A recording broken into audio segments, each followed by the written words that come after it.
शेबी grammar school, Montessori matric English medium. खूबसूरत, आरामदायक और पूरा साइज मोंटेसरी क्लासरूम में आपके नन्हे मुन्ने बच्चों को निहायत प्यार और शफकत के साथ दौर जदीद के तकाज़ों के मुताबिक ऑडियो, वीडियो और जदीद मटेरियल के जरिए तालीम दी जाती है। प्राइमरी और सेकेंडरी क्लासों में बच्चों की स्किल को बेहतर बनाने के लिए report writing classes, newspaper classes,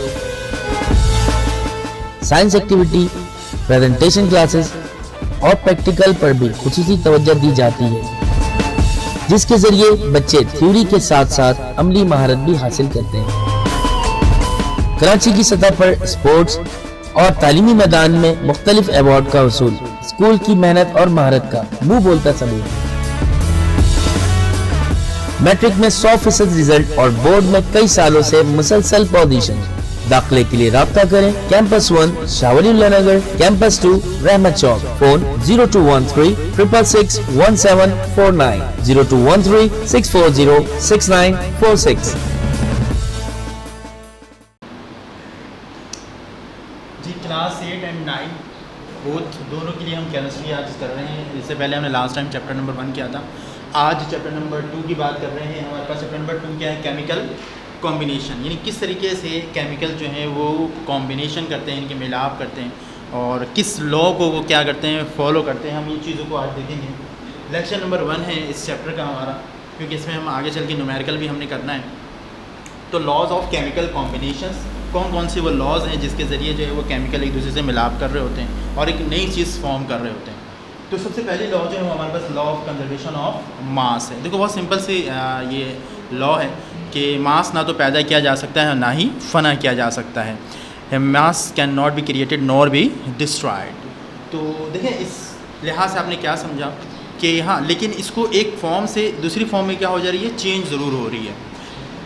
हम इसे पैदा तो नहीं कर सकते, ना ही इसको फना कर सकते हैं, लेकिन एक फॉर्म से दूसरी फॉर्म में ज़रूर तब्दील कर रहे हैं, चेंज हो रही है। इसकी मिसाल सिंपल आप इस तरीके से ले सकते हैं और इस पर एक बहुत बेहतरीन एग्जाम्पल है, वो है लैंडोल्ट एक्सपेरिमेंट, जो आपकी बुक में मौजूद है लैंडोल्ट के नाम से। इसकी एक एक्सपेरिमेंट भी की गई है कि देखी गई है किस तरीके से जो है वो मास चेंज नहीं हो रही।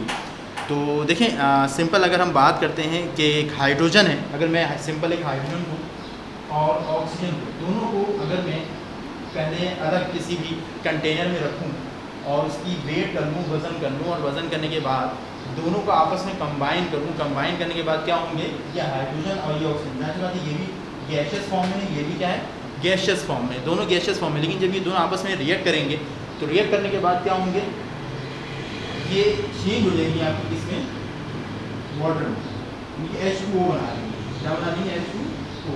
और इनकी फॉर्म भी चेंज हो गई। बेसिकली क्या होगी, फॉर्म भी इनकी चेंज हुई है।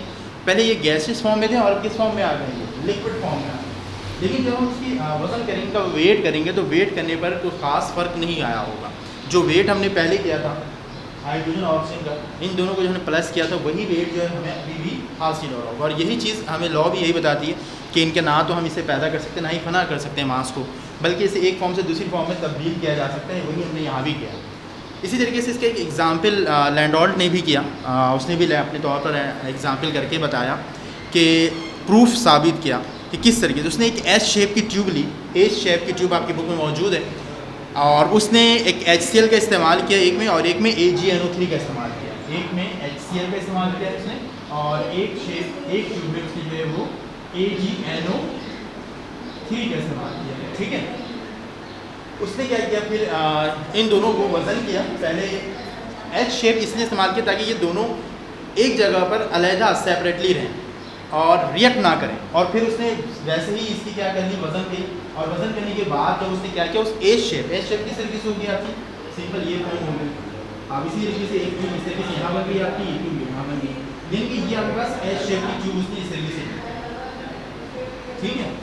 और एक में उसने HCl का इस्तेमाल किया और एक में इसने AgNO3 लिया और इसका वज़न भी किया उसने। लेकिन बाद में जब उनसे दोनों मिक्स किया, मिक्स करने के बाद ये रिएक्ट कर रहे हैं, और रिएक्ट करने के बाद क्या बनाया इन्होंने,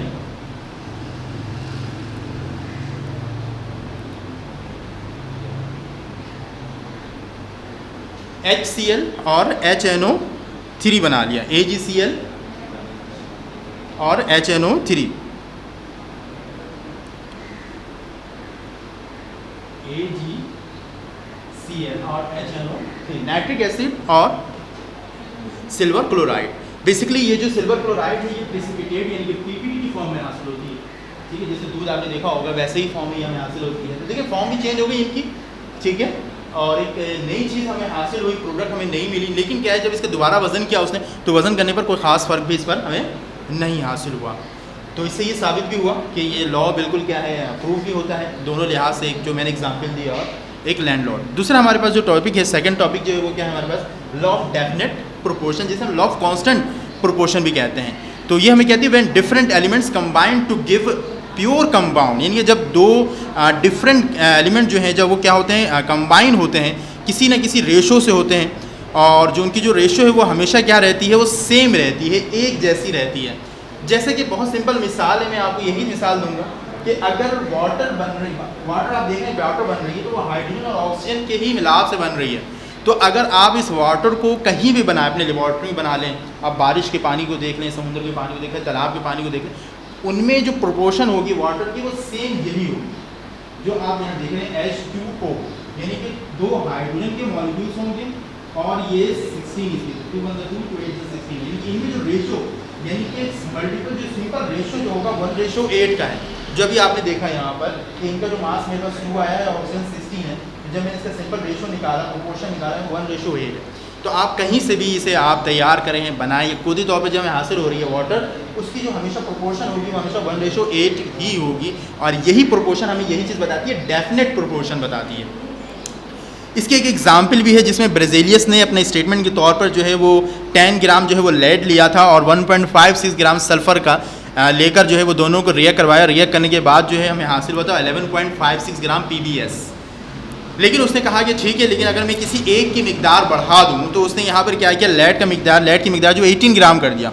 तो देखिए जो चीज़ मैंने कहा ना इसी रेशो में बन रही है, चाहे मैं किसी की मिकदार बढ़ा दूं, तो हुआ यही है कि 11.56 ग्राम में ही PbS जो है वो PbS किसमें तैयार हो गया, आपका 11.56 में ही तैयार हो गया। लेकिन मैंने वहाँ पर लेड की मिकदार जिसकी मिकदार ज़्यादा ली थी, 8 ग्राम ज़्यादा थी, वो 8 ग्राम क्या हो गई, खुद सेपरेट हो गई, उससे मुझे अलग सेपरेट भी नहीं करना पड़ा। तो ये हमारे पास क्या था, डेफिनेट प्रोपोर्शन के हवाले से थी। इसके साथ फिर नेक्स्ट हमारे पास है लॉ ऑफ मल्टीपल प्रोपोर्शन, जिसमें हम when 2 elements combine to give more than one compound different masses of one element which will combine with fixed mass। देखें जिसमें हम क्या कर रहे हैं, दो एलिमेंट्स को क्या कर रहे हैं, कंबाइन कर रहे हैं, और कंबाइन करने पर जिसमें एक का मास जो है वो क्या है, फिक्स है, और दूसरा जो है मास जो है उसका जो प्रोपोर्शन है वो क्या है, सिंपल मल्टीपल है। इसीलिए हम क्या कहते हैं, मल्टीपल रेशो कह रहे हैं, लॉ ऑफ मल्टीपल प्रोपोर्शन। इसकी सिंपल अगर हम एग्जाम्पल देखें, कार्बन डाइऑक्साइड, इनके कार्बन डाइऑक्साइड और कार्बन मोनोऑक्साइड, ये एक तरफ कार्बन डाइऑक्साइड है और एक तरफ क्या है कार्बन डाइऑक्साइड, और एक तरफ मैं ले रहा हूँ कार्बन मोनोऑक्साइड। दोनों में कार्बन मौजूद है, कार्बन की तादाद जो है वो 12 है, यहाँ पर भी कार्बन 12 है, लेकिन यहाँ भी ऑक्सीजन है, लेकिन यहाँ भी ऑक्सीजन, लेकिन यहाँ जो है ऑक्सीजन आपके पास 32 आ रही है, यहाँ ऑक्सीजन कितनी आपके पास 16। अगर मैं इनकी प्रोपोर्शन की बात करूँ तो प्रोपोर्शन हमारे पास क्या आ रही है, इसकी डिफरेंट प्रोपोर्शन आ रही है। यानी कि कार्बन की प्रोपोर्शन तो फिक्स है, मैंने ये कहा ना कार्बन के मास जो है वो फिक्स है, लेकिन ये क्या आपके पास चेंज है, 32 और 16। तो आपका सिंपल प्रोपोर्शन क्या आ रहा है, 2:1। ये आपके पास प्रोपोर्शन क्या है, सिंपल रेशियो। ये आपके पास फिक्स नहीं है, एक का मास तो फिक्स रहेगा लेकिन दूसरे का मास क्या आपके पास फिक्स नहीं रहेगा। तो ये हमारे पास क्या है, लॉ ऑफ मल्टीपल प्रोपोर्शन। इसके बाद हमारे पास जो नेक्स्ट और लास्ट जो है लॉ वो है क्या, law of reciprocal proportion. Law of reciprocal proportion इसे रिचर्ड ने पेश किया था, और इसके बारे में उसने क्या कहा, जब दो एलिमेंट को हम सेपरेटली क्या करते हैं, फिक्स्ड मास के साथ थर्ड एलिमेंट, यानी कि दो हमने क्या किया, एलिमेंट लिया, दोनों का हम क्या कर रहे हैं, रिएक्ट करवा रहे हैं, और उसमें तीसरा एलिमेंट भी क्या कर रहे हैं, हम शामिल कर रहे हैं, तो उनकी जो रेशियो होती है जब वो कंबाइन होती है, या तो वो तो सेम रहती है या फिर उसका सिंपल मल्टीपल हो जाती है। जैसे कि इसकी मिसाल इस तरीके से ले लें आप कि आपके पास हाइड्रोजन, कार्बन और फिर ये ऑक्सीजन। देखिए जब कार्बन हाइड्रोजन के साथ रिएक्ट कर रहा है तो क्या बना रहा होता है, CH4, ठीक है। इसी तरीके से हाइड्रोजन जब ऑक्सीजन की साथ रिएक्शन कर रहा है तो ये क्या बना रहा होता है, H2O। अगर इसकी प्रोपोर्शन की आप बात करें तो इसमें प्रोपोर्शन क्या है आपके पास, 12:4। तो 3:1 की हमारे पास सिंपल प्रोपोर्शन आई। अब मैं इसकी प्रोपोर्शन की बात करूँ तो इसमें हमारे पास क्या है 2:16 यानी कि 1:8। यानी जब मैंने इन दोनों को रिएक्ट करवाया तो इन दोनों से मेरे पास क्या आया, कार्बन की प्रोपोर्शन तो 3 है, हाइड्रोजन की यहाँ देखें 1 है। यहाँ इस जगह पे भी देखें कि हाइड्रोजन प्रोपोर्शन क्या है, क्या सेम, यहाँ भी 1 है, यहाँ भी 1 है। लेकिन मैंने इससे पहले जिक्र किया था थर्ड एलिमेंट। अब थर्ड यानी कि हमारे पास क्या, जब यही कार्बन इसी ऑक्सीजन के साथ रिएक्ट करे तो वो क्या होता है, तो कार्बन हमारे पास क्या बना रहा होता है, CO2 कार्बन डाइऑक्साइड बना रहा होता है। तो कार्बन हमारे पास क्या है 12, ऑक्सीजन क्या हमारे पास 32 है। तो रेशो, सिंपल रेशो हमारे पास क्या है,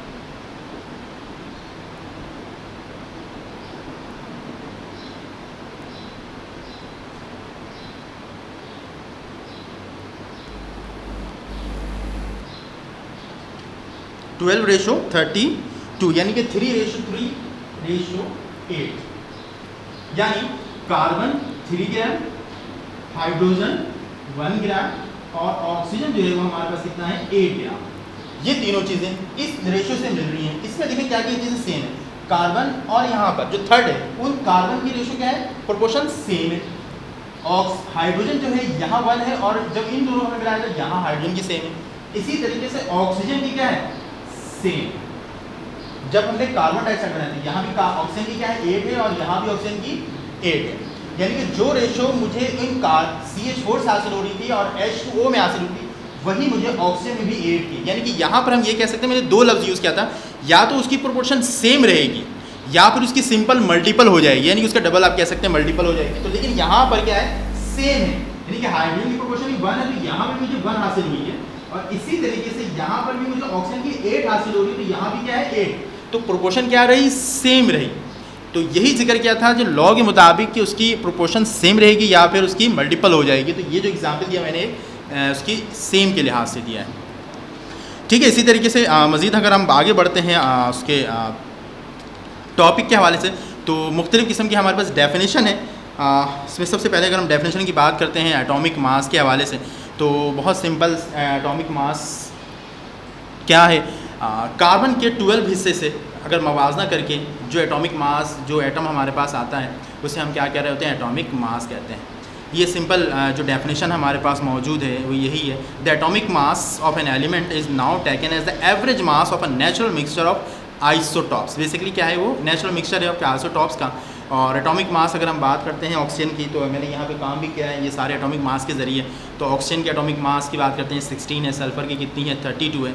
लेकिन जो इसके बेहतरीन निकालने का तरीका मैंने क्या बात की आपसे कि कार्बन के 12वें हिस्से से अगर उसको मवाजना करके निकाला जाए, कंपेयर किया जाए, तो उसे हम क्या कहते हैं, एटॉमिक मास कहते हैं।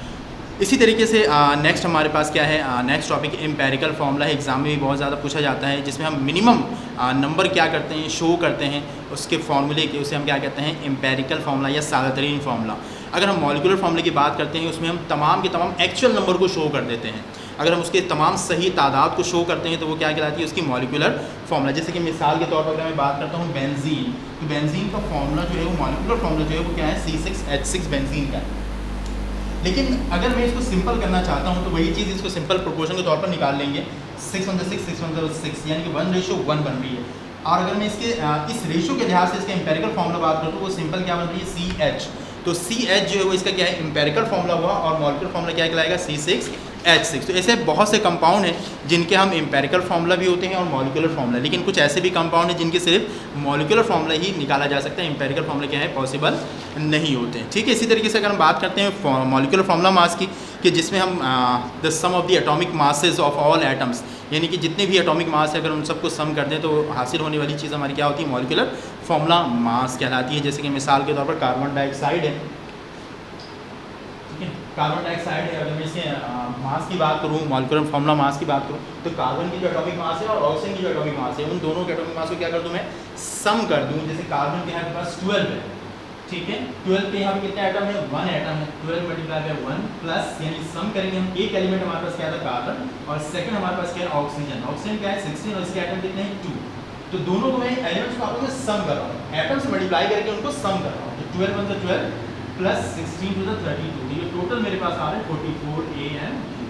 तो ये इस तरीके से निकालना है, जैसे हम क्या कहते हैं, मॉलिक्यूलर फार्मूला कह रहे हैं। इसी तरीके से मोलर मास है।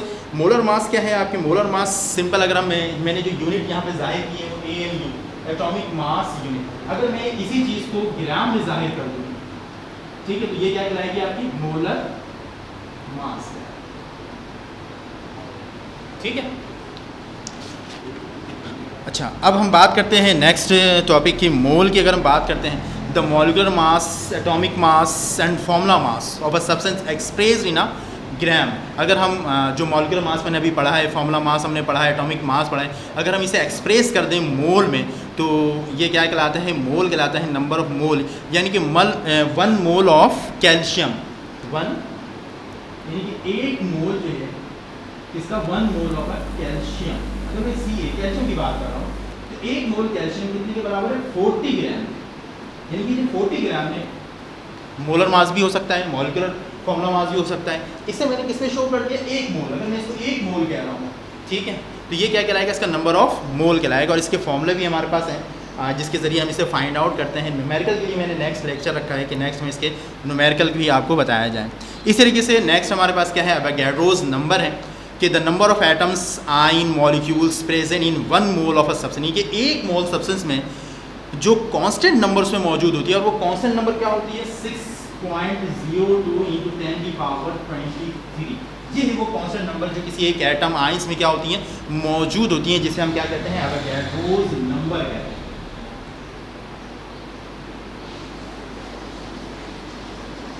ठीक है, 6.02। ये लाजमी याद रखिएगा, अक्सर एग्ज़ाम इसमें पूछते भी हैं MCQs में। तो यानी कि 1 मोल जो है कैल्शियम की, अगर हम बात कर रहे थे 40 ग्राम है, तो इसमें कितने एटम्स होंगे कैल्शियम के? कितने नंबर ऑफ एटम्स होंगे? तो 40 ग्राम से अगर हम बात करें तो कितने होंगे? 6.02 × 10⁻23 पार्टिकल्स इसमें मौजूद होंगे, अगर मैं 1 मोल की बात कर रहा हूँ।